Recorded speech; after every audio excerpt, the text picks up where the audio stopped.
Everyone, welcome back to FPL Fran. Today's video is going to be my GW25 team selection.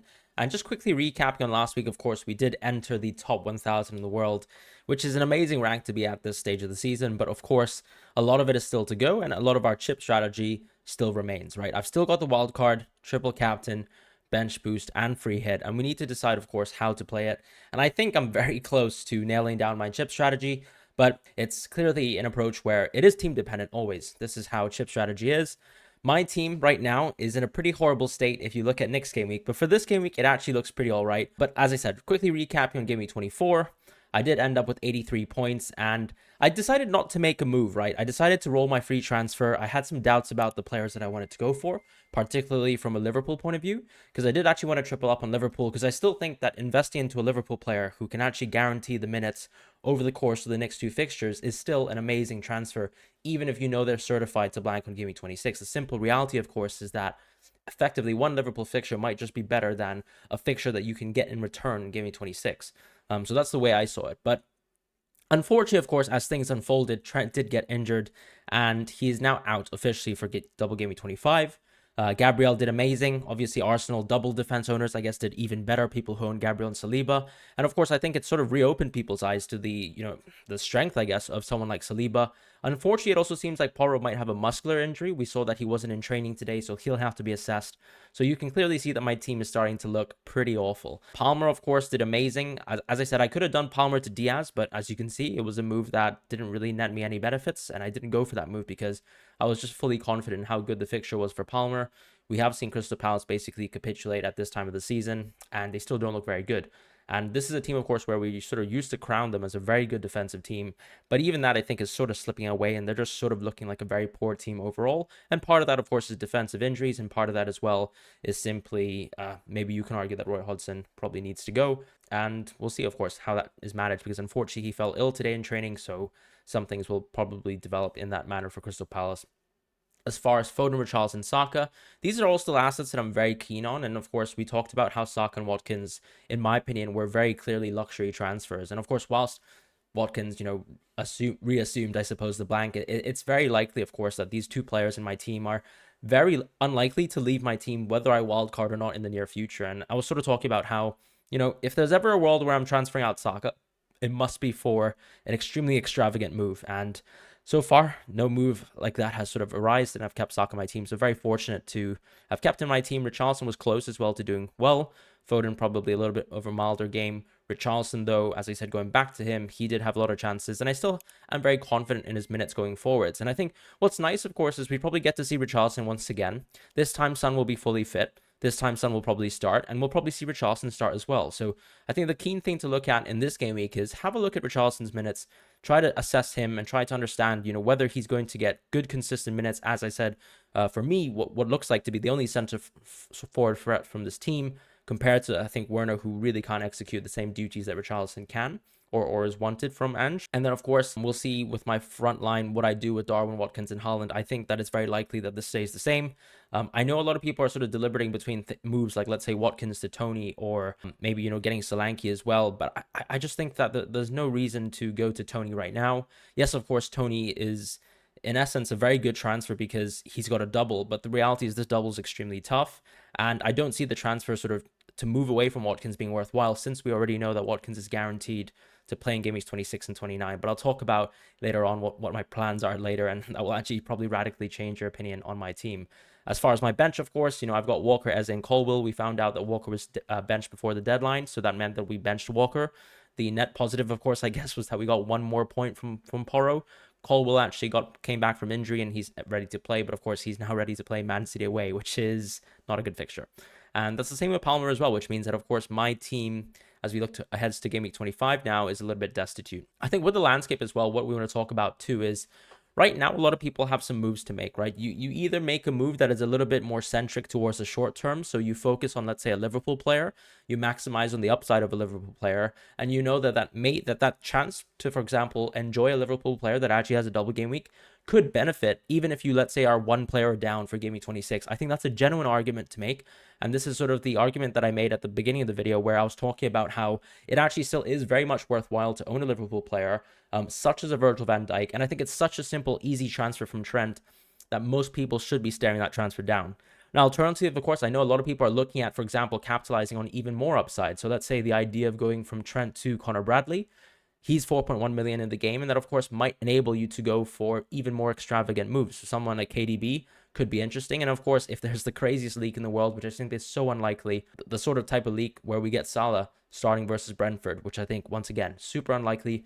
But there are moves like that, of course, where I think, you know, going down to Connor Bradley could be interesting. But my concern overall with this Liverpool team, outside of Virgil van Dijk and Alisson, is that I think a lot of the players that we are likely to go with can be rotated, right?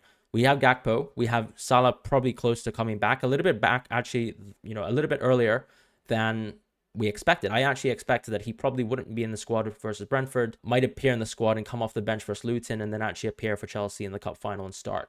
But maybe his timeline could be accelerated, and it's very possible. I think that Salah could be in the bench versus Brentford, could come on and play 15, 20, 30 minutes, and then could start very well versus Luton, and then also start again versus Chelsea.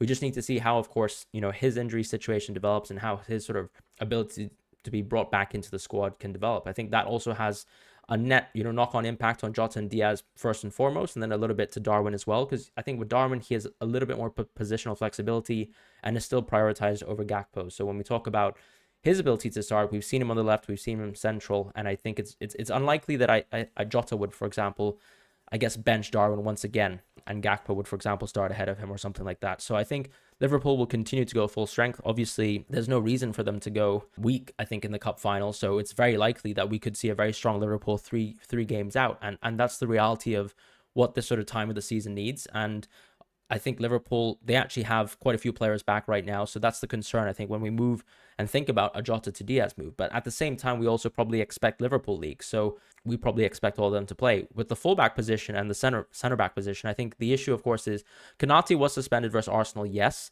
But then you also have to say, I guess the issue with Konate is ultimately, you know, he didn't play in the Burnley match. He's now fit.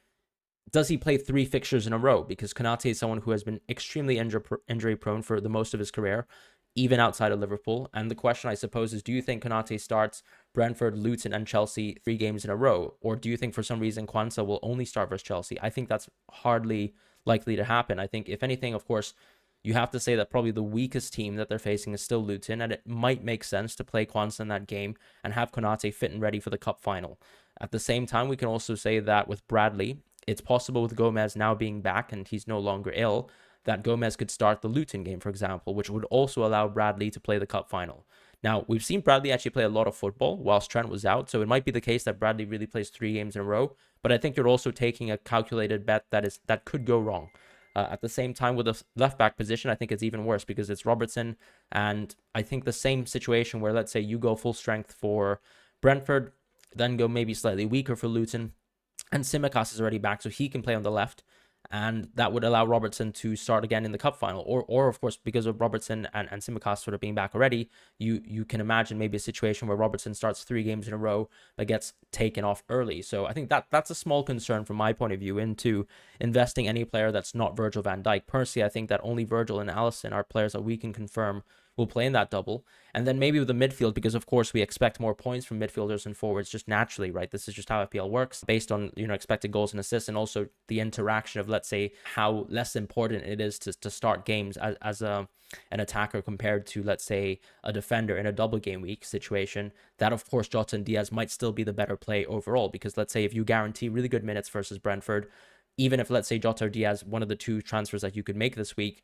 don't play too much, it could still work out really well. Now, in terms of my team, though, as you can see, the position for my team in Game Week 26, I think, is the most important thing to look at. It's very poor. I've got Porro, I've got Richarlison, I've got Palmer, Colwill, Eze, who's most likely still going to be injured, or even if he gets brought back onto the field, I don't see him playing more than basically 30 minutes of football. So he must be eased in, and that's the situation. I also have Liverpool players to deal with. So I'm still staring at Trent and I'm still staring at Darwin, but I have 2 free transfers to use, and I will use them. And the way I'm going to use them, in my opinion, is by wildcarding in 26. So if you guys are interested in chip strategy and you have thoughts of your own, maybe you have a different team than me and you actually have completely different ideas about chip strategy, I do encourage you to watch the chip strategy video that I've made. It's something that I've spent a lot of time over, and I've discussed all the sort of various chip strategy routes that you can take as an FPL manager, you know, with the different sort of team scenarios that you have and the different sort of maybe methods or ways that you can navigate this landscape, because we do know 29, 34, and 37 are extremely tough fixtures to plan around, particularly without chips. So I think it makes sense to navigate this sort of landscape with those chips.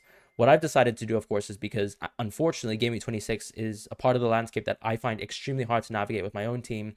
I've decided to sort of flip the tail on its head and just simply go for a wildcard 26 and pursue that strategy. So I am confirming now that I'll be wildcarding in 26. Hopefully, by the time the deadline comes around, I'll just be locking in 2 Liverpool moves. And those 2 Liverpool moves are as follows. So in the defense this week, we are going to go with Dubravka. He simply just has the home fixture. And unfortunately, of course, as things have come out recently, West Ham and Newcastle have been sort of the bottom defenses in the league, not only just in terms of goals conceded, but also expected goals conceded. And unfortunately, this sort of form just means I'm just going to back the easier fixture. I still think Bournemouth at home is the easier fixture, so I will pursue that option. And then with Trent, of course, he's going to be transferred out for Virgil van Dijk. I think this is a super simple transfer to make. And unfortunately, it's the transfer that I have to do. Because this is the situation that I'm put in. I'll play Gabriel versus Burnley, and I'll play Walker as well with the double game week. Yes, of course, Walker has been benched and rotated recently, but I just can't see an opportunity here to really take hits to go out of Walker. I think in the short term, you have to say that Chelsea and Brentford are tough fixtures, or that Pep would consider them tough fixtures, and he would respect them like so. And I think Walker is still very clearly first choice within many sort of styles within City. Of course, the Stones interaction might mean that Walker could be benched one game, but I have to take this chance. It's a double game weaker. I don't really have the chance or the flexibility to really move around Walker. Yes, probably I'd prefer Ake. If I was the type of manager who didn't have Triple City and was looking towards a Man City move, I probably would go Ake. But right now I sort of have my own bed to lie in, and I've got Walker as part of that bed. And in terms of the midfield here, unfortunately, of course, Palmer has a horrific fixture. It's Man City away, so that means that I won't be playing Palmer. And so what I'll be doing here instead is actually just simply going for Foden, Richarlison, and Saka. These are the 3 players that I said I'm very happy with so far, and that I think I have no qualms with when it comes to Game Week 25. It's still another great home fixture for Richarlison. If anything, it's better than last week's home fixture, and I still think that Richarlison will get a lot of chances. And as I said, this is a good chance to once again reassess his minutes before wildcard 26, which is the strategy that I'm going to pursue. And then, of course, the Liverpool player that I'm going to bring in is going to be Jota.